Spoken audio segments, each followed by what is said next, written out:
Alright guys, we're going to be going through, kind of getting into maybe something that you haven't seen before.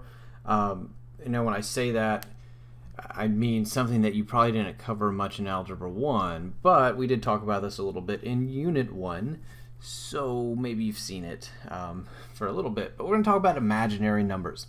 Now, this is going to kind of go with everything we're really doing in the second half of this unit, which is going to be solving quadratic equations. And when you're solving quadratic equations, I'll just use this little side space over here underneath the imaginary numbers. I just need a space to write. But if you remember, there were three types of answers or solutions that you're going to get with quadratic functions. And the first two that I drew include real solutions. What I mean by that is they are real x-intercepts. They are points that actually do touch your x-axis. But there is a third scenario, which is very common, where you don't touch the x-axis. So what happens mathematically speaking is, you get what's called imaginary numbers. And these imaginary numbers, they show up in the math, and you can't just say, well, this equation doesn't exist, and the graph doesn't exist. You can't say that because you get some weird new number. You have to somehow work with it. So what has happened, in order to work with it, mathematicians have defined the phrase imaginary numbers. And what they do is they take numbers that occur in equations such as this one, and they call it I. And what happens is as you are solving this, you would get x squared equals -1. And if I'm setting this equal to 0, so I subtracted 1 from both sides of that equation. And I would square root both sides, and I'm going to get x equals the square root of -1. Now mathematically speaking, you can't square any number and get a negative. So it's impossible to take the square root of a negative. So anyway, they have this imaginary unit, and what they do, they call it I. Stands for imaginary. That way we can still work with it, as opposed to just stopping in our tracks and saying, well, I guess we're done. Well, you're not, because like I said, the graph still exists, the equation still exists. This math just showed up, and we got to figure out how to deal with it. So I is defined as the square root of -1. So this guy right here, that's where we get I, and that's what it means. Now a pure imaginary number, now that's going to be written in the form bi.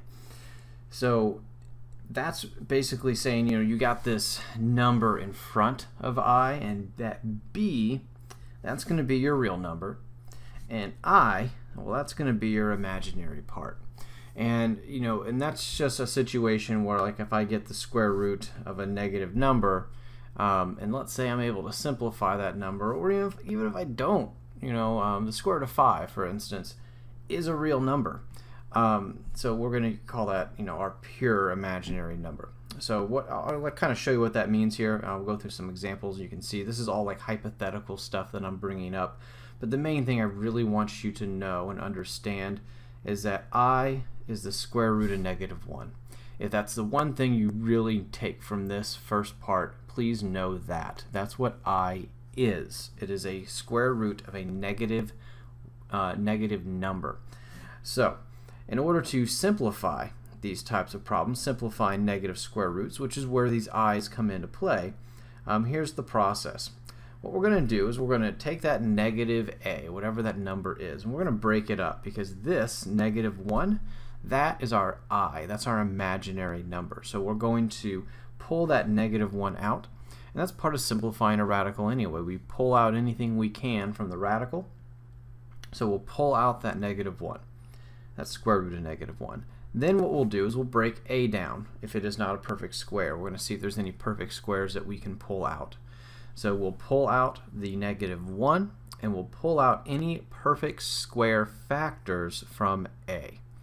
So in this case, what we would do on the first one, on number 1, I would take this and write it as -1 times 9. So I'm going to simplify this by pulling out any perfect square factors that I can, and also pulling out that -1. Well, in this case, and I'll even write it separately, this is the square root of -1 times the square root of 9. Well, the square root of 9 is 3 because 3 times 3 is 9. So 9 is a perfect square, so if you square root it, you get 3. And the square root of -1, well, that's I, and that's kind of the whole point of what we're trying to do here. Now, normally what you'll see, and this is, there's nothing wrong with writing this as I times 3, but normally you're going to see it written like this. You're going to see it written as 3I. So that's number 1, 3I. All right, and again, I'm just doing a couple of these. You'll see the idea. It's kind of the same premise every time. The next one, we got the square root of -192. Now in this one, again, we'll break this up. This is -1 times 192. Notice it's all inside the square root. So if you pull this out, right now what I have is I have the square root of -1, which I know is I, so you can write this out there right now.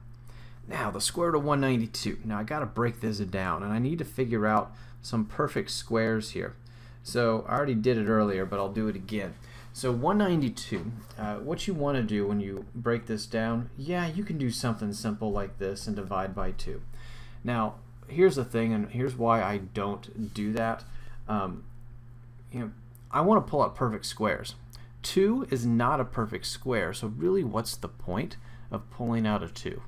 You gotta understand what your goal is here. Your goal is to pull out any perfect squares from this radical.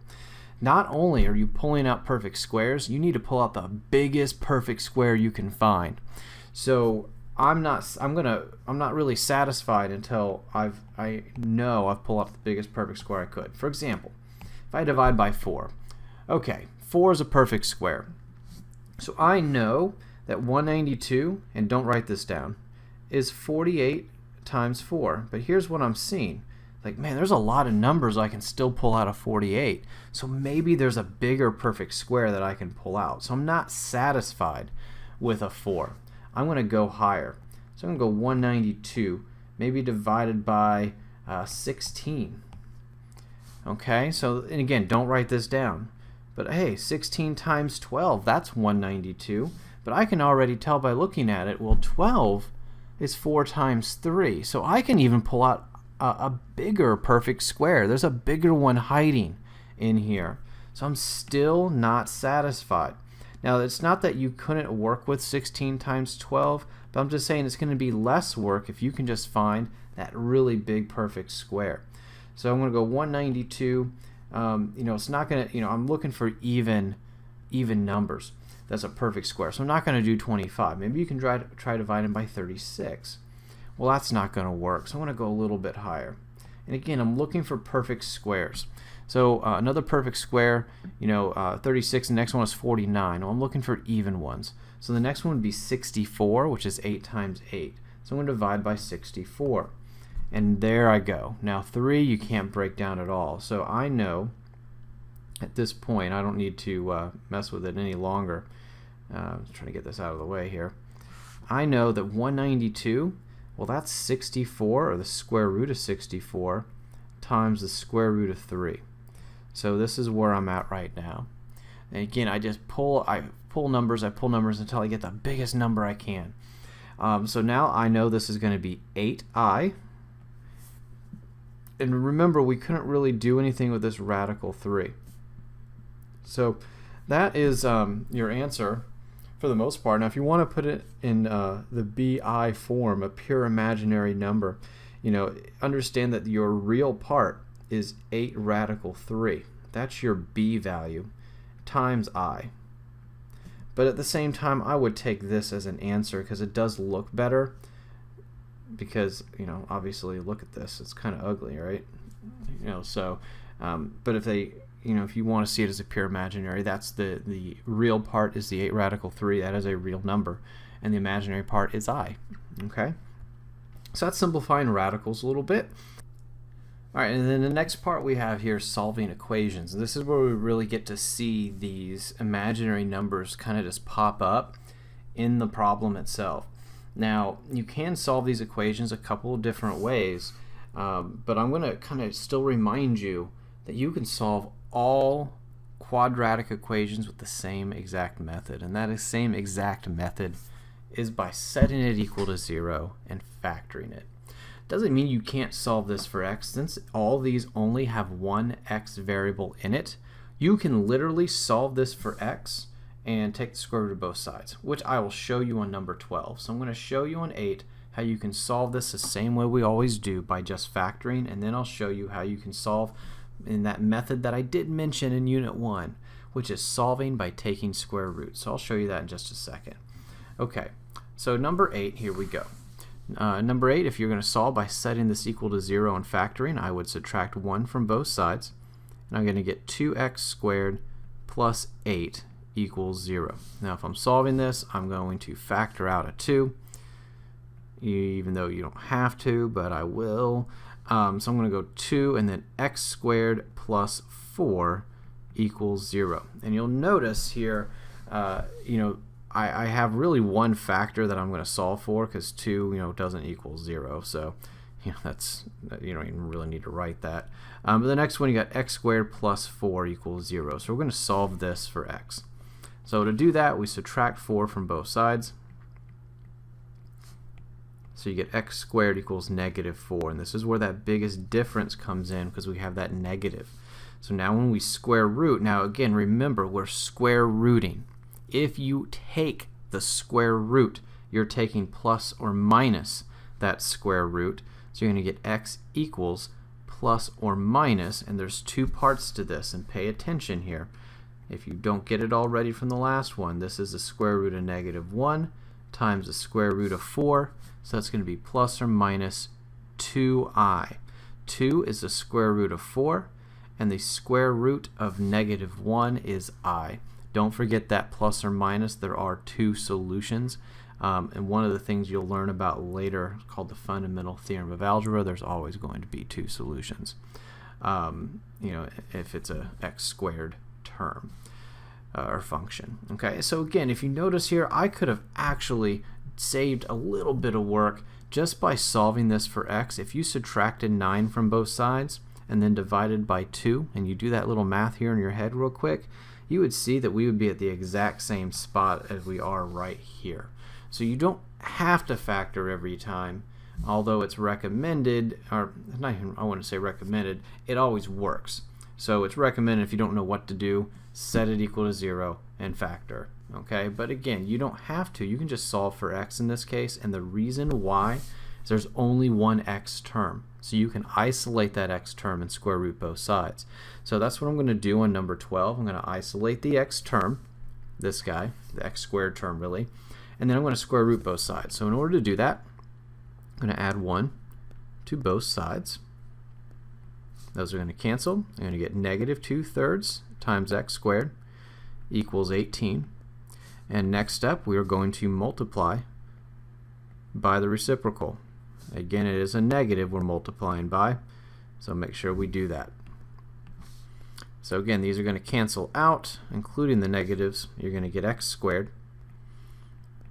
And over here, you're going to get 18 divided by 2 does cancel. So I get 9 and 1. So we are going to get negative 27. And I'll kind of remember how we got that briefly, because I'm going to come back to that in just a second. So now we're going to square root both sides.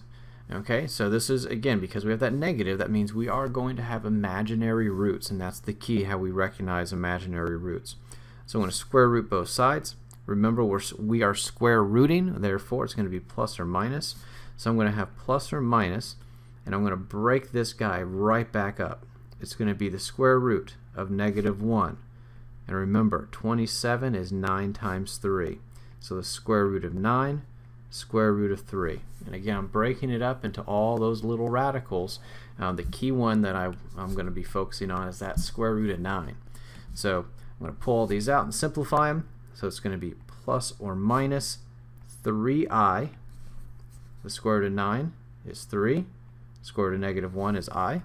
And I can't do anything with that radical 3, so I'm just going to put that right there. So there's your solution to this equation. Remember, if you want to put that as 3 radical 3 times I, that would be in your pure imaginary form. But this one looks a little bit better with the I in front. because if you put that radical 3i like this, you got to be careful, because then it's hard to tell, like, is that in the radical or not? So you really got to separate it, and you have to really do this, and that kind of makes it look ugly. Doesn't make it wrong, just makes it look ugly. So this is the way you'll typically see it. Okay.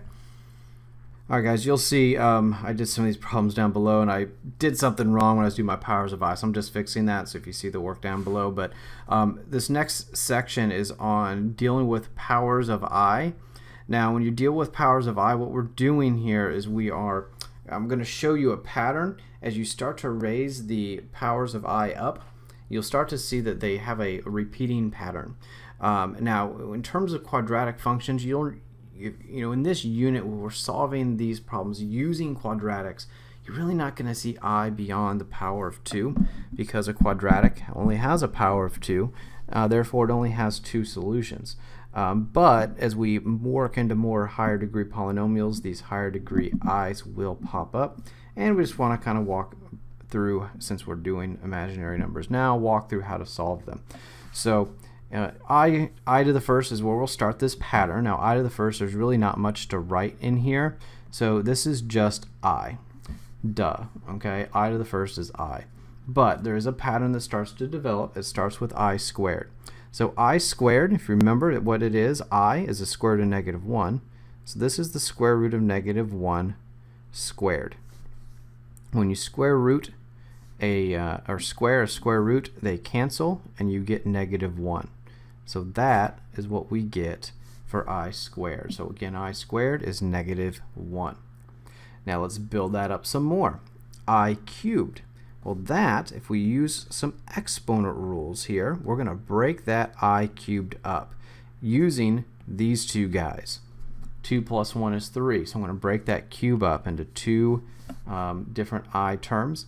So I squared, well, we know I squared is negative 1. So this is going to be negative 1. Actually, I'll do it out here. So this is going to be negative 1 times I to the first. Simplify this out, you just get negative I for I cubed. So now we have I cubed. I to the fourth. Well, that one is going to be I squared times I squared. You can also do it as I cubed times I, but that would involve a little bit more work. So we're going to just do I squared times I squared, because those are both negative 1. So negative 1 times negative 1 equals a positive 1. Now this is what, when you're going through these patterns, these are the 4 that you're going to need to know. Because what you'll notice is it starts to repeat after you get to I to the 5th. Because here's how you would do I to the 5th. It's I to the 4th times I. Well, I to the 4th is 1, so we don't need to worry about that, and our answer is just I. This one would be I to the 4th times I squared. Well, again, that cancels, and we get what I squared is, which is negative 1. This would be I to the 4th times I cubed. Again, that cancels. So we get I to the 3rd, which is negative I. And lastly, I to the 4th times I to the 4th, well, that's 1 times 1, which is 1. So you'll see the pattern repeats. So as we go through all these problems, it's all about figuring out how far past that pattern are we. And that's what these examples are going to show you, as we're going to use that pattern to simplify. This one, what you have to figure out is understand that these numbers, or these imaginary terms, they repeat every 4. So you want to figure out, when you see I to the 15th, the first thing that I would do is I would see, okay, how many 4s go into 15? And I would look at this and say, well, that's going to be I to the 12th. So I to the 12th times I to the 3rd. That's going to get you to 15. And again, I know this, I don't even worry about, because that is 1. Because every time you go to your 4th I, you're back to 1, and you're back to 1, and you're back to 1. So I don't even worry about that. I only worry about the I to the 3rd, which we know is negative I squared. So this is negative I squared, and that's your answer. It's all about patterns. So here, when you do 62, you want to figure out, okay, is 62 divisible by 4? Well, you do a quick check here. 62 divided by 4. Well, I know 4 goes into 6 one time, and that would give you 2 left over if you did the long division. So if you pull that 2 down, 4 goes into 22, well, not evenly. So I know it does not go into 62. Now what you will notice is 4 goes into 60. So if you do that, that's going to be 1 time. 4 times 1 is 4. Subtract and pull down your 0. And 4 goes into 20 5 times. So here's what we got. I to the 62, that's going to be I to the 60, which goes into 4. So that's basically gone, times I squared. Well, I squared is negative 1. So again, all you really need to do is figure out how many 4's go into the exponent, and then add the whatever's left over from there. And that is how you use the pattern to simplify powers of I. So you're learning all these different things about dealing with I. Last thing we're going to do is kind of building off those exponent rules a little bit. We're going to simplify some expression using imaginary numbers. And again, this builds off of this concept of exponents. And we're going to treat these like regular exponents. And if you don't know what they are, or what exponent rules I'll be using, I'll show you as I go through these. But this is kind of building on what we just did. So number 15 is a simple version, so I'll kind of start there. If we're going to simplify this expression, you just do the math. 4 times 7, 28. I times I squared. Okay, so that's me just multiplying the real parts and the imaginary parts of those pure imaginary numbers. So you come up here, remember I squared is just negative 1. We need to rewrite that. That's part of the simplifying process. So 28 times negative 1 is negative 28. So we're building off those imaginary exponent rules. All right, so that's 15. Number 18, and do it again. So this, understand, I'm squaring these parts right here. Same thing here. I'm going to square these parts right here. So I'm going to go I squared times the square root of 3 squared is 3. And then negative 8 squared, and you got to be aware that you can do these as 3 separate terms if you'd like. You can treat that as negative 1 times 8 times I squared if you'd like to. I just put them together because it doesn't really matter. So this is going to be negative 8 squared instead of negative 1 squared, which is 1, times 8 squared, which is 64. No, I'm just going to call it 64. So it's going to be 64. And then times I squared, so I squared. So now we have 3 times 64. We actually multiplied that one out earlier, if you remember. That was, what was it, that 192 right here? So we multiplied these two numbers before. 3 times 64 is 192 times I to the 4th. Now if you remember, I to the 4th is when it resets. That's going to equal 1. So this is just 192. And that's you using those patterns to help you simplify. All right, so that's 18, and then number 20, last one, already there. All right, guys, in our last example here, number 20, this one has a couple different steps, so try to follow me here. So we got our square root of negative 24. Now, on this one, there's a lot of things we can pull out. Obviously, we can pull out the square root of negative 1. But I also want to break up that square root of 24. So remember when we pull our simplify square root, we're trying to figure out if, or we're trying to figure out, this one has it, but I guess we have to figure it out. But we want to pull out a perfect square.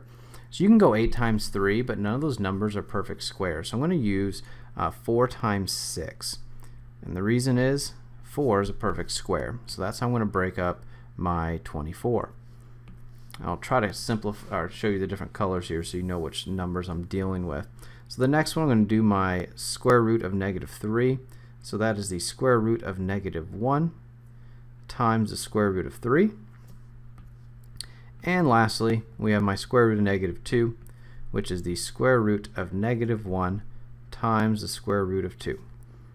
Okay, so with that, I am going to find a color here. I'll use green, I guess, for the rest of this problem. I'm going to start simplifying. Now be aware, again, when I simplify all this stuff, here's what I'm going to make sure that I do not do. I'm not going to write these guys down until I'm finished with my other terms. Now, to help you understand why, these three numbers that I highlighted cannot be simplified. However, look at this. If you multiply these all together, so what we're going to do is combine those terms, I am going to get the square root of 36. They will work together. So again, you have to understand this property if you don't already. The square root of a times the square root of b is equal to the square root of a times b. So you have separate radicals, you can combine them, which should make sense because I already do this. The square root of ab is equal to the square root of a times the square root of b. I did it right here. I did it with the other two. Notice that's what I'm doing every time. I'm separating one radical into multiple radicals, which means you can combine and separate any radicals that you'd like. So that's what you'll see me do on this problem. So I'll start off with the square root of negative 1, which is I. It's going down the list here. Next up is the square root of 4, which is 2. Next, I'm going to pull down my next square root of negative 1, which is I again. I have that purple square root of negative 1, which is I again. And now I'm going to combine the three remaining radicals. I'm going to put them in here. I'm going to call it the square root of 36. So even though I didn't have perfect squares, when you combine them, you do get perfect squares. So this will be 2i cubed times 6, which is now 12i cubed. And if you remember what I cubed equals, it equals negative I. So I have negative 12i for my answer on this one. So that is number 20. So again, I should have already told you in class what your homework is. So again, just make sure when you come into class, I'm going to tell you now, these notes will be checked. If you paid attention to the video and you watched it to the end, you know that, and you'll be ready to bring these in and get them checked tomorrow in class. All right, so good luck with that. Again, you got the homework all ready to work on, and we'll take questions on it, don't worry. But go ahead and get started on it, and I'll see you in class.